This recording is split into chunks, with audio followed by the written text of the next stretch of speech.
Praise the Lord. Hallelujah. இயேசுவின் இனியற்ற நாமத்தினாலே அன்பின் வாழ்த்துக்கள். வாலிபர்களாக எங்கள் ஒவ்வொருவரையும் இந்த மாலை வேளையில நான் மீட் பண்றது ரொம்ப சந்தோஷமா இருக்கு.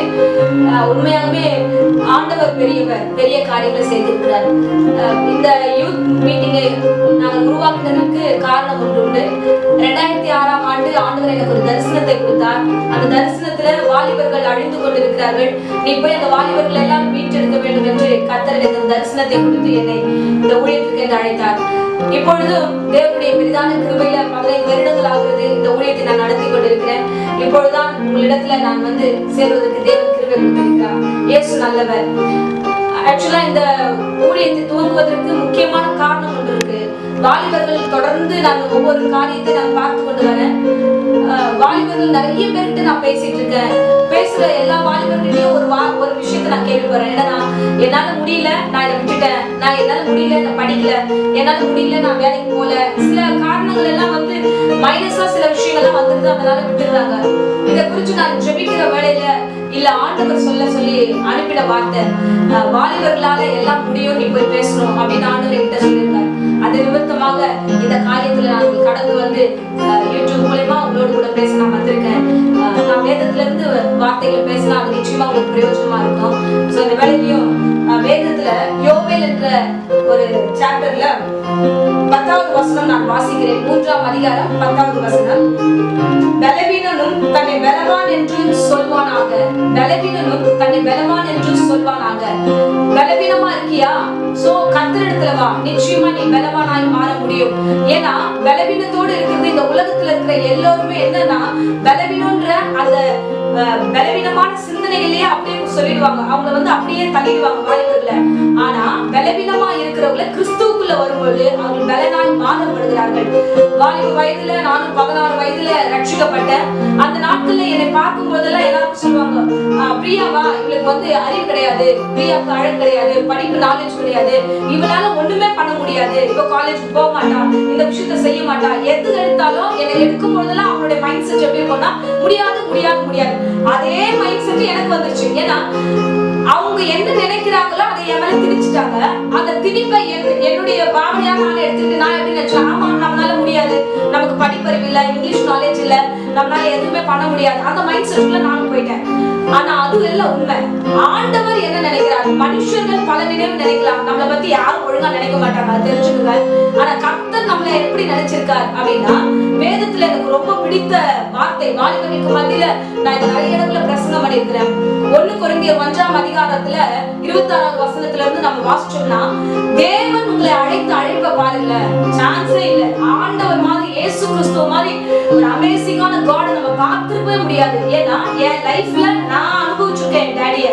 அவர் அந்த இடத்துல ரொம்ப அழகா சொல்லியிருப்பாரு. எப்படின்னா, பலவீனதை எப்படி எல்லாம் அவர் கொண்டு வந்திருக்கிறார்னா, ஞானிகளை வெட்கப்படுத்தும்படி. சோ ஆண்டவர் யாரை தெரிந்து கொண்டார்னா, பைத்தியமா இருக்கிற என்னை தெரிந்து கொண்டார். அன்பு வாலிப பிள்ளையே, இந்த வேளையில நீ பார்த்து கொண்டு இருக்கிற விசுவாசத்தோட பாரு. இன்னைக்கு நான் உங்களோட கூட பேசிக் கொண்டிருக்க பாருங்க, பலவீனமா இருக்கிற உன்னை கர்த்தர் தெரிந்து கொண்டார். அந்த வசனத்தினுடைய தொடர்ச்சி பார்த்தோம்னா ரொம்ப நேர்த்தியா இருக்கும். பைத்தியமானவர்கள், பலவீனமானவர்கள், இழிவானவர்கள், ஒன்றுக்கு உதவாதவர்கள் எல்லாரையும் கர்த்தர் தமக்காக தெரிந்து கொண்டார். ஞானிகளையோ இல்ல புத்திசாலியோ அழகு உள்ளவர்களையோ பெருமை செல்வந்தர்களையோ கர்த்தர் தெரிந்து கொள்ளவில்லை. அப்போ கர்த்தருக்கு யார் தேவை? நீங்க தான் தேவை. அதுதான் you can and youth can சொல்லிட்டு நாங்க இதுக்கு ஒரு டைட்டிலே நாங்க கொடுத்திருக்கிறோம். நிச்சயமாகவே சொல்றேன், உன்னால முடியும். இந்த வேளையில யாரா இருந்தாலும் சரி, உன்னால எல்லாவற்றையும் சாதிக்க முடியும். என்னை பார்த்து சொன்ன அதே உலகம் தான் இப்ப உன்னை பார்த்து சொல்லுது. அன்னைக்கு என்ன பார்த்து சொன்னாங்க, ஆனா முடியாதுன்னு சொன்னாங்க. கர்த்தர் முடியும்னு என்னை கொண்டு வந்து உங்க முன்னாடி சாட்சியா நிற்க வச்சிருக்காரு. இன்னைக்கு நான் உங்களை பார்த்து சொல்றேன் பாருங்க, என்ன சொன்ன உலகம் உன்னை சொல்லிச்சுல, கண்டிப்பா நீ ஒரு சாதனையாளராக நீ மாறுவேன். நிச்சயமா ஒரு நாள் இந்த உலகம் உன்னை திருப்பி பார்க்கும். உன்னால எல்லாம் முடியும். நீ இன்னைக்கு பலவீனத்தோட இந்த ப்ரோக்ராம பார்த்துட்டு இருக்கிறியா? உன்னால முடியும். உன்னால எப்படி முடியும்னா, இயேசு மண்டையில வரும்பொழுது உன்னால முடியும். இயேசு உன்னை உயர்த்துவார். இயேசு உன்னை ஆச்சரியமான முறையில நடத்துவார், அதிசயமான முறையில நடத்துவார். எதற்கும் கவலைப்படாத. உலகத்தை ஒரு பக்கம் ஓரமா வச்சுக்க. உலகம் எதுவுமே நம்மளை பார்க்காது. இயேசு ஒருவர் தான் நம்மை பார்ப்பார். அவர் இருதயத்தை பார்க்கிறார். உன் இருதயத்தை, உன் உண்மையை பார்க்கிறார், உன் அழுகையை பார்க்கிறார், நீ வெட்கப்பட்ட இடத்தை பார்க்கிறார், நீ சிந்தின கண்ணீரை பார்க்கிறார். பார்த்து உன்னை உயர்த்த வந்திருக்கிறார். ஹல்லேலூயா. அன்பு பிள்ளையே, சோ தேவன் உன்னோடு இருக்கிறார். உன்னுடைய எல்லா கவலைகளையும், உன்னுடைய எல்லா துக்கங்களையும் சந்தோஷமாய் மாற்ற அவர் காத்திருக்கிறார். சோ தொடர்ந்து நீங்க நான் தொடர்ந்து இந்த வீடியோஸ் நான் தொடர்ந்து போடுவேன். நீங்க பாருங்க. கர்த்தர் நிச்சயமா உங்களை ஆசீர்வாதத்தை உண்டாய் நடத்துவார். God bless you. ஓகே, இப்போது நாம் ஜெபிப்போம்.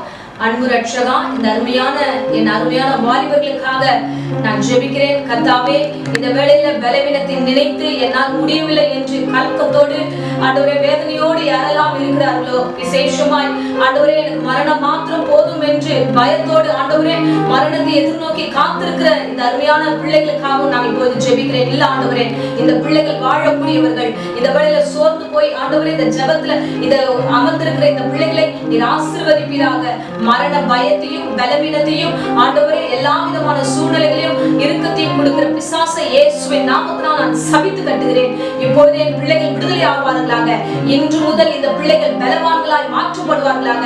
அடியனை பலவானாய் மாற்றினது போல என் பிள்ளைகளையும் பலவானாய் மாற்றுவீராக.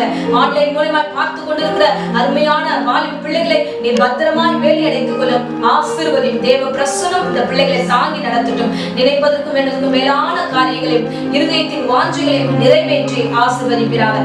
இயேசுவின் நாமத்தில் ஜெபிக்கிறேன் நல்ல பிதாவே. Amen. Amen. Praise the Lord. So இந்த நாளில உங்களுக்கு இந்த வீடியோ நிச்சயமா பிரயோஜனமா இருந்திருக்கும். இனி தொடர்ந்து யூ கேன் என்ற இந்த தலைப்புல கண்டிப்பா உங்களிடத்துல ஒவ்வொரு வாரமும் நான் நல்ல ப்ரோக்ராம் நாங்க கொடுப்போம். நாங்க விசுவாசிக்கிறோம். இது உங்களுக்கு பிரயோஜனமா இருந்ததுன்னா நீங்க தொடர்ந்து இன்னும் உங்க ஃப்ரெண்ட்ஸ்ங்களுக்கு எல்லாம் சொல்லுங்க. நிச்சயமா கர்த்தர் உங்களை ஆசீர்வதிப்பார். God bless you. Thank you.